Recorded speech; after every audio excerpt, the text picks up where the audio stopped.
না সাইড থাক, সমস্যা নেই, সাইড থাক, ফ্রি থাকবো। থানা দিয়ে বেরোবো, এই থানা স্ট্যান্ডে বেরোবো। না সাইড ব্যাক, সমস্যা হবে না ইনশাল্লাহ। আচ্ছা ওকে, থানা স্ট্যান্ড দিয়ে। ঠিক আছে তো, ওকে, আল্লাহ হাফেজ। বিসমিল্লাহির রহমানির রহিম। আলহামদুলিল্লাহ, অনেক দিন পর রানার বোল্ট নিয়ে একটা লং ট্যুরে যাচ্ছি। আর লং ট্যুরে যাচ্ছি এবার আমরা খুলনাতে। আর সেই আগের মতোই বরিশাল ট্যুরে যেমন আমরা ছিলাম চার মামু ভাইগনা, সেই রকমই এইবারও চার মামু ভাইগনা যাচ্ছি দুইটা মোটরসাইকেলে। সেই গতবার যে দুইটা মোটরসাইকেল ছিল, হাঙ্ক ভার্সন 2 আর আমার রানার বোল্ট। তো ওরা কালকে রাত্রে এই সব তেল ভরে নিছে, কিন্তু আমার এখনও তেল ভরা হয় নাই। আমি থানা স্ট্যান্ড দিয়ে যাওয়ার সময় আমি তেল ভরে নিব। ও বাইক একবারে ওয়াশ করে নিছে, আমারটা ওয়াশও করা হয় নাই। অফিস থেকে আস্তে আস্তে লেট হয়ে গেছে, কাজ ছিল, বাইকের মোবিল টোবিল সব পাল্টাইছি। তো বাকি কথা ইনশাল্লাহ সামনে যেতে যেতে আপনাদের সাথে হবে। এখন আগে তেলটা ভরি থানা স্ট্যান্ডে, তারপরে পুরো রাস্তায় তো পড়ে আছে সারাদিন, ইনশাল্লাহ কথা হবে। 1200 টাকার গেছে কত, 9.84 পেট্রোল নিছি তো এই জন্য। অকটেন কিছু আসছিল আগের কালকের, প্রায় 10ই। আর আগে কালকের হয়তো 2 লিটারের মতো ছিল, রিজার্ভ নিয়ে। ওরা মনে হয়, ওরা কই দেয়, ওরা খুলনা দেবনি। ওই টাকা দাও মামা, যে আমরা জায়গা, আমাকে লেট হয়ে গেল। জি মই টাকাটা রাখ, লিসা। ওকে, বিসমিল্লাহির রহমানির রহিম। ব্যাস, তেল নেওয়ার ঝামেলা শেষ। জানিছি মোটামুটি, মনে তো হয় অনেক দূরই যাওয়া আশা করতে পারো। আমার হিসাবে তো নর্মালি আমি 1 লিটারে 35 কিলো যাই। তো তারপরেও এখন লং রুটে কত টানাটানি করুম, কত কিলো যাইব দেখা যাক। নতুন অবস্থায় ছিল একরকম, এখন যেহেতু ইঞ্জিন একটু পুরানো হয়েছে, এখন কত কিলো যায়, তাও 35-36 তো যাবেই লং রুটে ইনশাআল্লাহ। আরও বেশিও যাইতে পারে, মাপ এবং হিসাবটা হয়ে যাবে এইবারই। আচ্ছা, তাইলে তেলের কাজ শেষ। এখন একটা না, আমরা দেখি কত দূর যাইতে পারি, তারপরে ইনশাআল্লাহ রাস্তায় আমরা মেয়র হানি ফ্লাইওভার দিয়ে যাব, যদিও হেমায়তপুর দিয়েও যাওয়া যায়। তারপরেও আমরা মেয়র হানি ফ্লাইওভার দিয়ে যাব, যেহেতু লং ট্যুরে অনেক দিন পরে যাচ্ছি। সো ওই ফ্লাইওভারটাও আমরা আমাদের স্মৃতিতে রেখে দিতে চাচ্ছি আর কি। আমরা একেবারে বঙ্গবাজার দিয়ে, ইউনিভার্সিটির ভিতর দিয়ে বঙ্গবাজার দিয়ে ওই দিক দিয়ে একবারে উঠে যাব, বঙ্গবাজারের পেছন সাইড দিয়ে ইনশাআল্লাহ। আমাদের প্ল্যান ছিল আমরা 6টার মধ্যে বের হব ইনশাআল্লাহ। সেইখানে আমরা বাসার থেকে বের হতে হতে 6টা 10। আর তেল নেওয়ার কারণে ওইখানে আরেকটু লেট হয়েছে, মানে টোটাল এভারেজে প্রায় 15 থেকে 20 মিনিট আমরা মানে টাইমের থেকে একটু কি বলে পরে বের হয়েছে আর কি। তো 15-20 মিনিট ব্যাপার না, যাব যেহেতু নিজেদেরই মানে ভাগ্নির বাসায় আর কি। সো দেরি হইলেও সমস্যা নাই। আর ছুটি লম্বা, 3 দিনের ছুটি। সো অত তাড়াহুড়ারও কিছু নাই, আস্তে ধীরে যাব।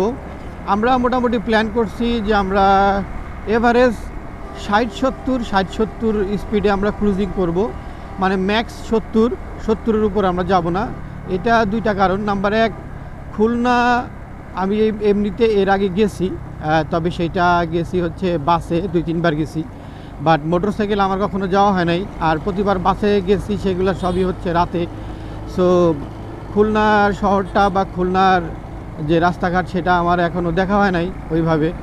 তো আমি এজন্য যাব একটু আস্তেই, যাতে রাস্তাটা পুরো একবারে সুন্দর দেখা যায়, প্লাস আবার আমার মাইলেজটাও যাতে একটু বেশি পাই।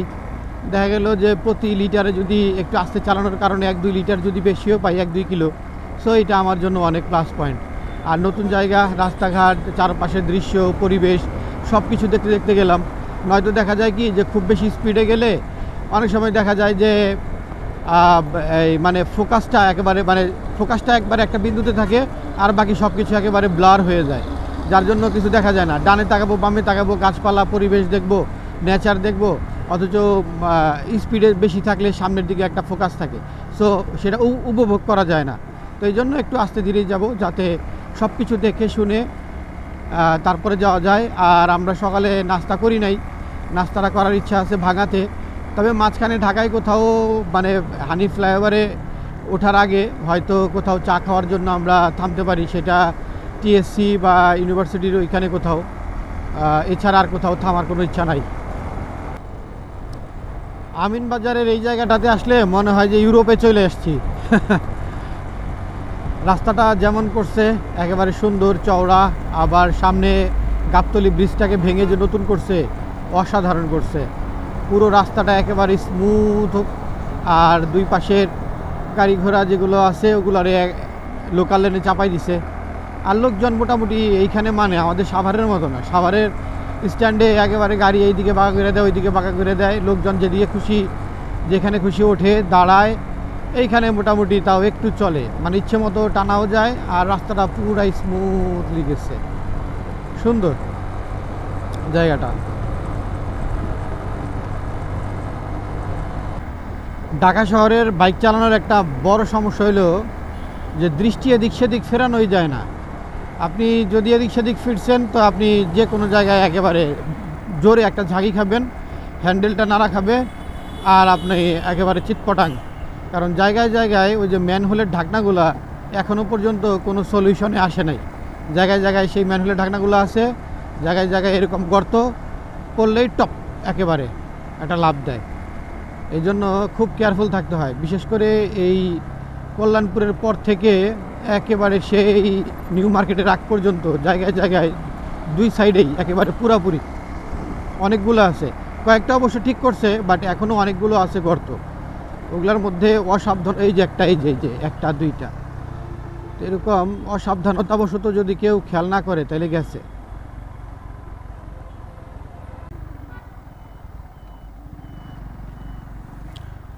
ওকে, তো ইউনিভার্সিটিতে চলে আসছি। এখন সামনে ঢাকা মেডিকেল কলেজ অথবা শহীদ মিনারের সামনে যে কোনো এক জায়গায় বসে এক কাপ চা খাবো, তারপরে এক টানে চলে যাব ভাঙা ইনশাআল্লাহ।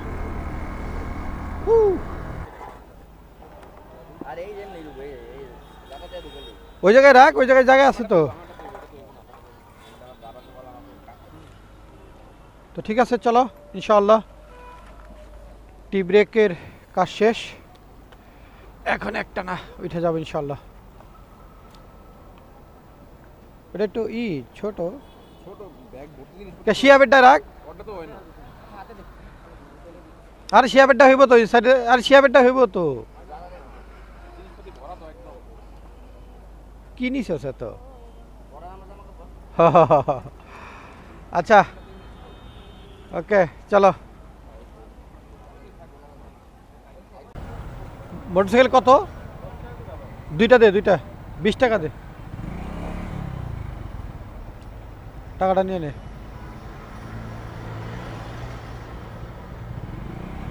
ওকে, থ্যাংক ইউ ভাই। ওকে,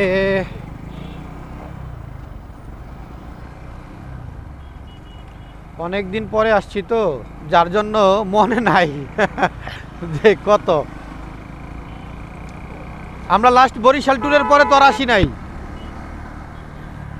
তাই না শিয়াব? বরিশাল ট্যুরের পরে তো আর আসি নাই, এই রোডেই ঢুকি নেই। যাও যাও যাও।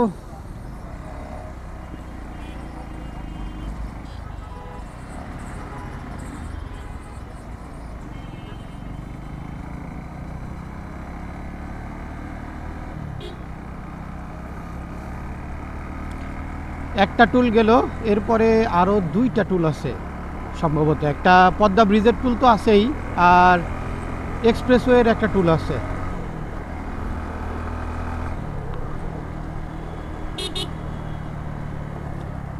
যা মাম্মা, যেতে দাও বাস।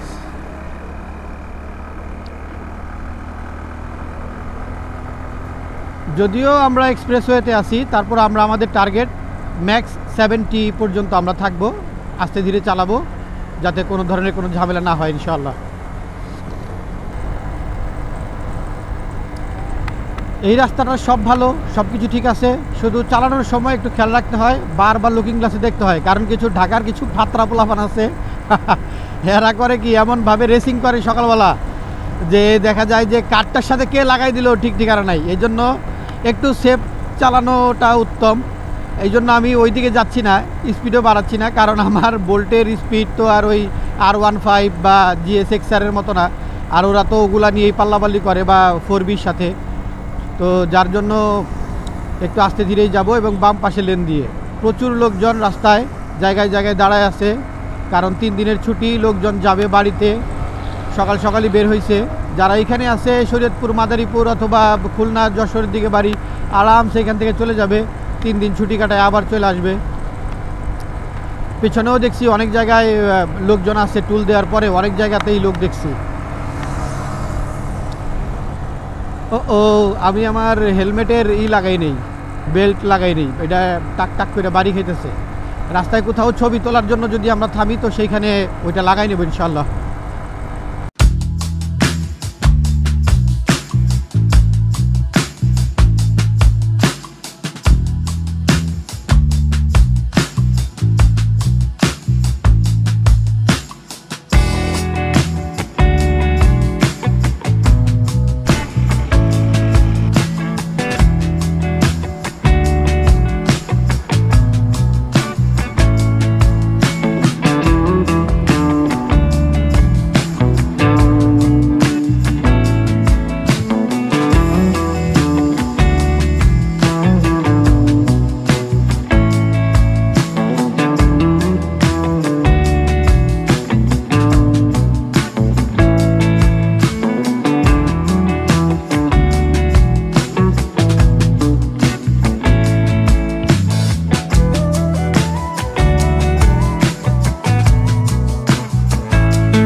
ওটা বসছ